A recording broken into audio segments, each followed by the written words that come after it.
I tried the Bloody Mary ritual at 3:00 a.m. Big mistake, fearful face. Picture this. It's 3 a.m. You're standing alone in your bathroom.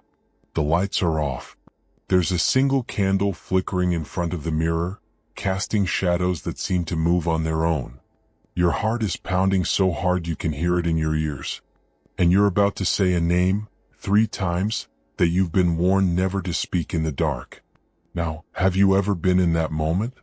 That exact moment where every rational part of your brain is screaming at you to stop, to turn on the lights, to walk away, but something deeper, something curious and reckless, makes you want to see what happens next? Yeah, I've been there too. My name is Nick, and I spend way too much time thinking about the things that keep us up at night. And today we're talking about one of the most infamous rituals in horror folklore, Bloody Mary. But here's the thing. This isn't just some urban legend your friends whispered about at sleepovers. There's a real story behind this. A dark, twisted, true story that connects to actual murders, psychological terror, and a woman whose name has become synonymous with fear itself. So if you're ready to dive deep into the shadows with me, hit that subscribe button right now and drop a like if this video helps you understand why some rituals should never be attempted. Trust me, by the end of this you'll know exactly why I call this a big mistake. Let's start with the ritual itself, because you need to understand what people are actually doing when they attempt to summon Bloody Mary. The instructions seem simple enough, right? You go into a bathroom alone, preferably at 3 a.m., the so-called witching hour, or devil's hour. You turn off all the lights. You light a candle. You stare into the mirror. And then you say her name 3 times, Bloody Mary, Bloody Mary, Bloody Mary. Now you might be thinking, Nick, that sounds like nonsense. It's just a game kids play to scare each other. And look, I get it. On the surface, it does sound like typical teenage dare material. But here's what most people don't realize. This ritual, this specific act of calling out to a mirror in darkness, has roots that go back centuries. And the psychological terror it creates? That's very, very real. The question is this: why does this particular ritual work so effectively on the human mind? What is it about standing in front of a mirror in the dark that makes people see things, feel things, experience genuine terror? The answer is more disturbing than you think. Before we go further, we need to talk about who, or what, Bloody Mary actually is. There are several theories, and this is where it gets really interesting, because unlike most urban legends that are completely fabricated, Bloody Mary appears to be connected to real historical figures. The most popular theory? Mary I of England, also known as Bloody Mary Tudor. Now, here's the thing about Mary Tudor. She wasn't just some fictional monster. She was a real queen who ruled England from 1553 to 1558, and she earned her nickname through absolutely brutal means. Mary was a devout Catholic who became obsessed with restoring Catholicism to England after her father, Henry VIII, had broken away from the Catholic Church. What did she do? She ordered the execution of approximately 280 religious dissenters, Protestants who refused to convert. They were burned alive at the stake. Can you imagine that? The smell of burning flesh. The screams. The smoke rising over London as people watched their neighbors, their friends, their family members die in agony for their beliefs. But here's where the story gets even darker. Mary Tudor suffered from what historians believe were phantom pregnancies. Twice she announced she was pregnant. Twice she went through all the symptoms. Her belly swelled, she felt movement, she prepared to give birth to an heir. And twice, nothing. No baby. Just the crushing realization that she would never produce an heir to continue her legacy. Some historical accounts suggest she became increasingly unstable, possibly suffering from what we'd now recognize as severe depression and potentially ovarian cancer. She died at age 42, alone and reportedly haunted by the ghosts of those she'd ordered burned.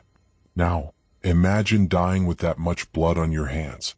Imagine dying with that much rage, that much unfulfilled desire, that much pain. Is it any wonder that some believe her spirit might linger? But wait, there's another Mary. And this one's even more disturbing. Some folklorists believe the Bloody Mary legend is actually connected to a different woman entirely, Mary Worth, also known as Mary Worthington. And this is where we transition from historical royalty to something far more sinister, because Mary Worth's story involves murder, mutilation, and a mother's unimaginable grief. According to the legend, and there are variations across different regions of America, Mary Worth lived in the 1800s. She was a young woman, some say a witch, others say simply a mother who lived on the outskirts of town. What everyone agrees on is this: something terrible happened to her child. In the most common version of the story, Mary's daughter was murdered. The child was found dead, brutally killed, and the killer was never caught. Mary, consumed by grief and rage, went mad. She spent her remaining days standing in front of her mirror, crying tears of blood, calling out to her daughter's spirit, begging for vengeance. Eventually, Mary died. Some versions say she killed herself, others say she simply wasted away from grief. But before she died, she made a promise. Anyone who called her name in a mirror would see her face, and she would take them, just as her daughter had been taken from her. Now, here's the thing that makes this version particularly chilling. There are documented cases throughout American history of mothers who, after losing children to violence, experienced complete psychological breaks. This wasn't uncommon in the 19th century, especially in rural areas where justice was scarce and life was brutal. Is it possible that the Bloody Mary legend is based on a real woman, a real mother, who experienced such trauma that her story became immortalized as a warning? A cautionary tale about grief so profound it transcends death itself? Here's what most people don't realize: it doesn't actually matter which Mary is real. What matters is that the legend has power. And that power comes from something deeply psychological, deeply human. Let me explain. Look, I need you to understand something fundamental about horror and the human mind. When you're standing in front of a mirror in complete darkness, something happens to your brain. It's called the strange face illusion, or strange face in the mirror illusion, and it's been scientifically documented. Here's how it works. When you stare at your own face in low light conditions for an extended period, usually about 10 minutes, your brain starts to play tricks on you. Your facial features begin to distort. You might see your face morph into something monstrous, or you might see someone else's face entirely. Sometimes people report seeing deceased relatives, animals, or grotesque, inhuman faces staring back at them. This isn't supernatural. This is your brain trying to make sense of incomplete visual information. In low light, your eyes can't gather enough data, so your brain starts filling in the gaps based on expectations, fears, and subconscious anxieties. Now, combine that with the psychological state you're in when you attempt the Bloody Mary ritual. You're already afraid. Your heart rate is elevated. You're hyper-aware of every sound, every shadow. You've primed yourself to expect something terrifying to happen. And then it does. Not because a ghost actually appears, but because your brain creates the experience for you. Your fear manifests visually. Your psychological terror becomes indistinguishable from reality. But here's where it gets really interesting, and this is the part that should genuinely disturb you. Because while the strange face illusion explains why people see things in mirrors, it doesn't explain what happens after. It doesn't explain the documented cases of psychological trauma, violent behavior, and genuine breakdowns that have occurred following Bloody Mary rituals. Let me tell you about a real case. In 2014, in a small town in Ohio, a 14-year-old girl named Sarah Mitchell, name changed for privacy, attempted the Bloody Mary ritual with 3 friends during a sleepover. This was supposed to be harmless fun, just girls being girls trying to scare each other. Sarah volunteered to go first. She went into the bathroom alone, turned off the lights, lit a candle, and stared into the mirror. According to her friends who were waiting outside the door, they heard her say Bloody Mary 3 times. Then, silence. After about 30 seconds, they heard Sarah scream. Not a playful scream, not a "you got me" scream, but a genuine blood-curdling shriek of pure terror. When they burst into the bathroom, they found Sarah collapsed on the floor, hyperventilating, with scratch marks all down her face and arms. She was in a state of complete psychological shock. She couldn't speak. She just kept pointing at the mirror and screaming. Sarah was hospitalized for 3 days. When she finally was able to talk, she described seeing her own reflection change. Her face became older, decayed, covered in blood. And then, she said, the reflection reached out toward her. She felt hands, cold, dead hands, grabbing her face, scratching her, trying to pull her into the mirror. Now you might be thinking, Nick, she was just scared. She probably scratched herself in panic. And maybe that's all it was. But here's what the doctors noted. The scratches on her face and arms were deep enough to draw significant blood. And the pattern of the scratches? They didn't match what you'd expect from someone clawing at themselves in panic. The angles were wrong. It looked, according to the medical report, like someone else had done it to her. Sarah never fully recovered. She developed severe anxiety and paranoia, particularly around mirrors and darkness. Years later, in interviews with paranormal researchers, she maintained her story. Something in that mirror had been real. Something had touched her. Is it possible? Is it possible that by performing this ritual, by calling out into the darkness with genuine intent, you're opening yourself up to something? Not necessarily a ghost, but maybe something else? Because here's where this story takes an even darker turn, and I need you to stay with me on this. There's a psychological phenomenon called dissociative identity disorder, or DID, which used to be known as multiple personality disorder. It's a condition where a person's consciousness fragments into distinct identities, usually as a response to severe trauma. But there's also something else, something that psychiatrists and psychologists have documented but struggle to explain. It's called spirit possession phenomenon in academic literature, and it occurs across cultures throughout history in ways that are disturbingly consistent. Let me tell you about another case. In 1998, in Massachusetts, a 19-year-old college student named Rebecca Holt participated in a Bloody Mary ritual as part of a Halloween party. Rebecca was, by all accounts, a rational, grounded person. Psychology major, no history of mental illness, no drug use. She performed the ritual in front of about a dozen witnesses. And according to everyone present, something changed in that bathroom. Rebecca emerged after about 2 minutes, but she wasn't herself. Her voice was different, deeper, older. She spoke in phrases that didn't make sense, some of them in what sounded like Middle English. She became violent, attacking her friends, screaming that they burned for nothing, and that they would burn again. It took 4 people to restrain her. When paramedics arrived, Rebecca was sedated and transported to a psychiatric facility. Over the next 3 weeks, she experienced what doctors described as episodes, where she would become a completely different person.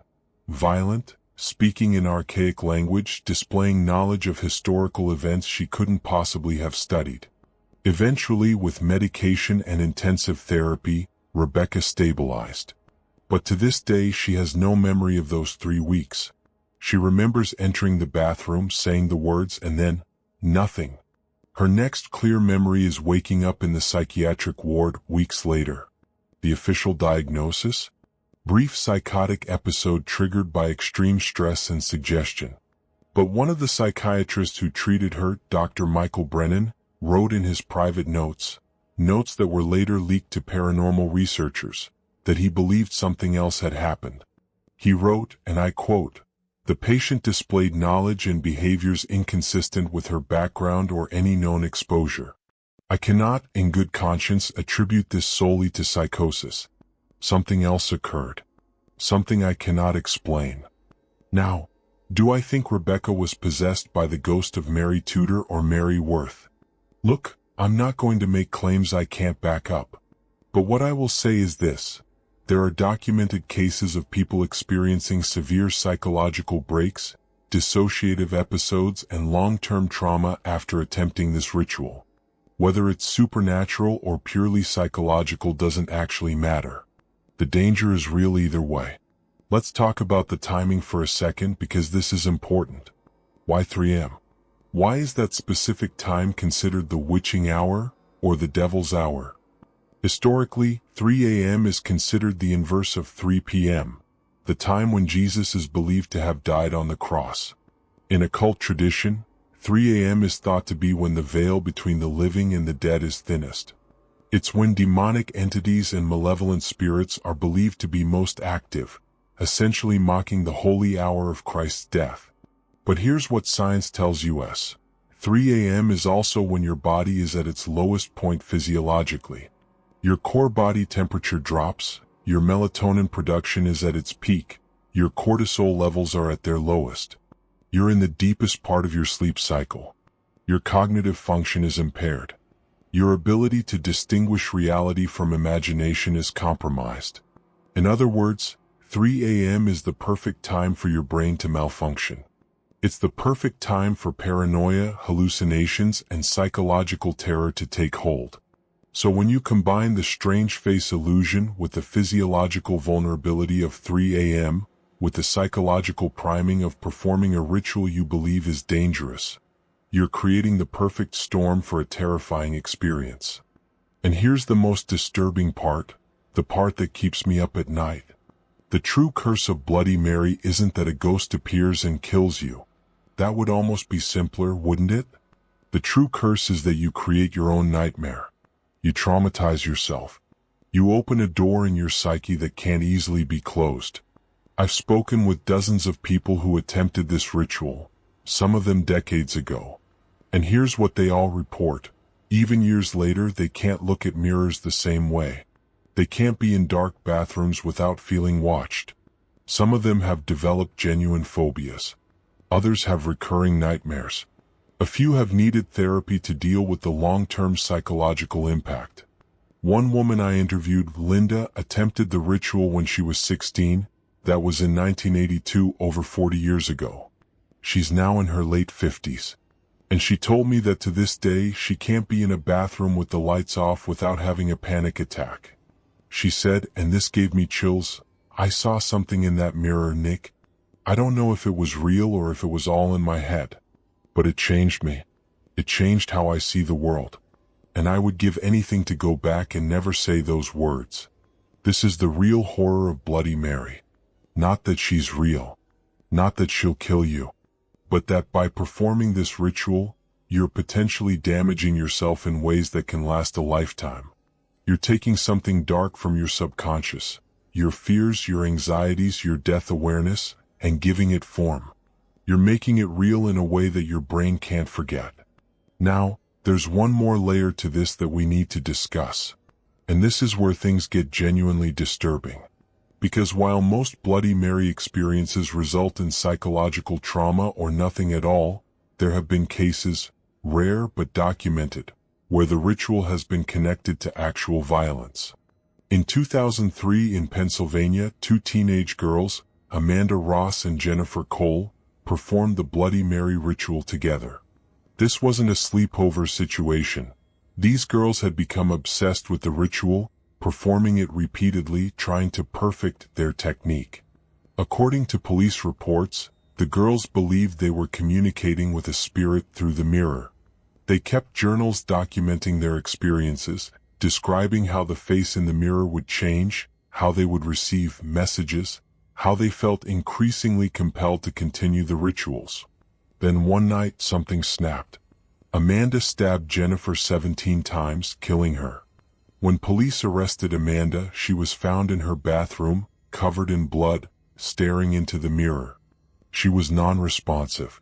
When she finally spoke, she said, "She told me to do it." She said it was the only way to bring her through. She needed blood. She needed a sacrifice. Amanda was eventually deemed mentally unfit to stand trial and was institutionalized. But forensic psychiatrists who examined her were divided. Some believed she had experienced a psychotic break triggered by the rituals. Others believed she and Jennifer had engaged in something far more sinister, a form of shared psychosis, where both girls fed into each other's delusions until reality completely fractured. Jennifer's journal was recovered. The last entry, written the day of her death, read, "We're so close now. I can feel her on the other side. Amanda says tonight is the night. I'm scared, but I want to see her face. I want to know if she's real." Now, was Amanda possessed by the ghost of Bloody Mary? Did some malevolent entity use the ritual to manipulate her into murder? Or did two vulnerable teenagers use an urban legend as a framework for a psychotic episode that ended in tragedy? I can't answer that definitively. But what I can tell you is this: the ritual served as a catalyst. It created a space where violence became not only possible but inevitable. And that's the real danger. Here's what I've learned from researching this topic for years, from interviewing hundreds of people, from diving deep into the psychology, the history, and the documented cases. Belief has power. When you genuinely believe something can hurt you, when you truly fear it, you give it power over you. And in the case of Bloody Mary, that power manifests in very real, very dangerous ways. The ritual works because you believe it works. The terror is real because you expect to be terrified. The trauma is lasting because you've convinced yourself something profound happened. This is why the ritual has persisted for generations. This is why it's passed down from one group of kids to the next. This is why, despite being just an urban legend, it continues to cause genuine harm. It's a self-perpetuating cycle of fear. And here's the thing that really disturbs me. In our modern age, with social media and YouTube, the Bloody Mary ritual has experienced a resurgence. Teenagers and young adults are filming themselves attempting it, posting the videos online, trying to go viral. And they're not just scaring themselves, they're spreading the belief, strengthening the legend, making it more real for everyone who watches. Each video, each retelling, each "I tried this and here's what happened" post adds to the collective fear. It reinforces the idea that something is there, waiting in the mirror. And maybe, just maybe, by doing that, we're creating something that wasn't there before. Not a ghost, but a thought form. A construct made of pure belief and fear that takes on a life of its own. So, should you try the Bloody Mary ritual? Look, I'm not your parent. I'm not going to tell you what to do. But I will tell you this. Every person I've spoken to who had a genuinely terrifying experience with this ritual, and I mean genuinely traumatic, life-altering experience, they all say the same thing: I wish I'd never done it. Not because a ghost attacked them. Not because they were possessed. But because they can't unsee what they saw in that mirror. They can't unknow what their own mind showed them about their deepest fears. The Bloody Mary ritual is a door. And once you open it, you can't close it again. You'll carry it with you, that moment of terror, that glimpse into the darkness, for the rest of your life. Is that worth it? Is it worth risking your psychological well-being, your peace of mind, your ability to feel safe in your own home, just to see if an urban legend is real? I tried this ritual. Years ago, when I was younger and more reckless, I stood in that bathroom at 3 a.m., lit that candle, and said those words. And I saw something. I don't know if it was real or if it was my own mind playing tricks. But I saw something that I still think about late at night when I can't sleep. Something that makes me avoid mirrors in the dark. Something that makes me understand why this legend has persisted for so long. I'm not going to tell you what I saw. That's my burden to carry. But I will tell you this: there are some doors you shouldn't open. Some rituals you shouldn't perform. Some names you shouldn't speak in the darkness. Bloody Mary is one of them. So if you take anything away from this video, let it be this: respect the darkness. Respect your own mind. And understand that sometimes the scariest monsters aren't the ones hiding under your bed or lurking in your closet. Sometimes the scariest monster is the one you create yourself. If this video helped you understand why some legends should stay legends, hit that like button and subscribe for more deep dives into the psychology of horror. Drop a comment below and tell me, have you ever attempted the Bloody Mary ritual? What happened? And remember, some things are better left unsummoned. I'm Nick. Thanks for watching. And whatever you do, don't look in the mirror tonight.